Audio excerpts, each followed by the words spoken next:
ma ogtihiin walaalayaal inay jiraan 4 kelimadood oo ah kuwa badbaadinaya wax ka badbaadinaya mashaakisha adduunyada iyo midda aakhiro ma garanaysa 4taas kelimadood oo jirkaada naarka xaraam yeelaya 4taas oo adoonka dambiyadiisa dhaafaya oo ilaahay ku dhaafayo dambigaasi waxa uu doono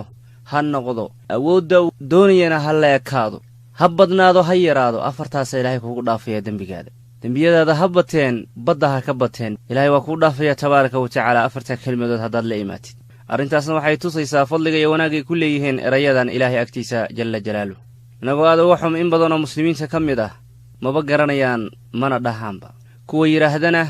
dareemo gooniya iyo qiimahay ku fadhiyaan erayadaas ma dareensana waan dareensiinaynaa insha allahu tacaala kuwii hilmaamayna waa xasuusinaynaa kuwaan aqoonna waan baraynaa marka dushiinna waxaa ahaaday walaalayaal kelmadahan inaad isticmaashaan ood ku soo celcelisaan qiimahoodana dareentaan una sheegtid qof walba waad jeceshahay oo aad xasuusisid qofka aan garanayna aad u sheegtid si aad u qaadatid ajarkan aad ka weyn ogana qayb qaadatid faafinta khayrka iyo wanaagga haddii ilaahay idmo tabaaraka wa tacaala waa kelmado wanaagsan oo kayd ku ah nabiga ilaahay baa yidhi calayhi salaatu wasalaam difaacina qaata markaasay saxaabadu waxay weydiiyeen macadow imaaday oo na soo weerarayaa jira rasuulka ilaahayow mayuu yidhi ee difaac qaata waxa idinka difaaca naarta dhufays samaysta waxaad tidhaahdaan subxaana allaahi walxamdu lilaah walaa ilaaha ila allah wallaahu akbar dhufayskiina iyo difaaciina waa kaasa adduun iyo aakhiro maalinta qiyaamaha erayadan way imaanayaan ayagoo ku badbaadinaya hortaadana socda oo ku hoggaaminaya erayadan weye kuwa ilaahay uu ku tilmaamay inay yihiin albaaqiyaatu saalixaat wanaagyada kaydka ku ah ee ku hari doona maalku waa dhammaan doonaa jirku waa dhammaan doonaa da'du way dhammaan doontaa adduunyada noloshaad ku nooshahay way dhammaan doontaa cimrigaadu waa dhammaanaya caafimaadkaada waa dhammaanaya laakiin albaaqiyaatu saalixaat kuwaan ma dhammaadaan cabdullaahi ibnu camr ibnu caas radia allaahu canhumaa wuxuu wariyey rasuulka ilaahay calayhi asalaatu wassalaam inuu yidhi maa cala alardi rajulun yaquulu laa ilaaha ila allah wallaahu akbar wa subxaana allaahi walxamdu lilaah walaa xawla walaa quwata ila billaah ilaa kufirat canhu dunuubuhu walow kaanat akthara min zabadi albaxr nebigu wuxuu yidhi calayhi salaatu wasalaam ma jiro qof adduunkan ku nool oo guudkeeda saaran oo dhahaya laa ilaaha ila allah wallaahu akbar wa subxaana allahi walxamdu lilaah walaa xawla walaa quwata ilaa billaah qofkii sidaa yidhaahda ilaahay dembiyadiisa dhammaan waa dhaafayaa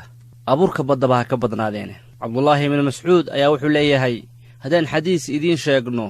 aayad taageeraysa ama aayad rumaynaysa waxaan idiin sheegnay ayaa qur-aanka ku jirta idaa qaala alcabdu addoonka hadduu yidhaahdo subxaana allaahi walxamdu lilaah walaa ilaaha ila allah wallaahu akbar wa tabaaraka allah erayadaas hadduu yidhaahdo qofku malag baa gacanta erayadaa ku qabanaya markaasuu wuxuu gelinayaa garabkiisa hoostiisa markaasuu wuxuu la aadayaa xagga samada malaggaasi ma sii maro malaa'ig ilaa malaa'igtaasi dembidhaaf ba ilaahay waxay weydiiyaan erayadan qofkii soo akhriyey ee soo yidhi ilaa uu erayadaas ilaahay tabaaraka wa tacaala u geeyo oo wejhuraxmaan tabaaraka wa tacaala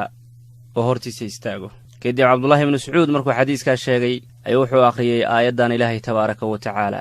uu leeyahay ilayhi yascadu alkalimu altayibu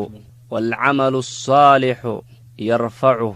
kadib wuxuu yidhi rasuulka ilaahay ayaa yidhi axabbu alkalaami ila allaahi tacaala ilaahay erayada iyo hadalka wuxuu u jecel yahay waa 4 kelmadood 4ta kelmadood middaad soo hormarisid wax dhiba ma lahan middaa rabta ku bilow 4ta kelmadood maxay yihiin subxaana allaahi walxamdu lilaah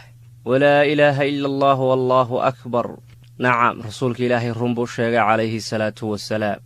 dusheenna waxaa ahaaday walaalayaal inaynu badinno subxaana allaahi walxamdu lilaah walaa ilaaha ila allah wallaahu akbar walaa xawla walaa quwata ila billahi alcaliyi alcadiim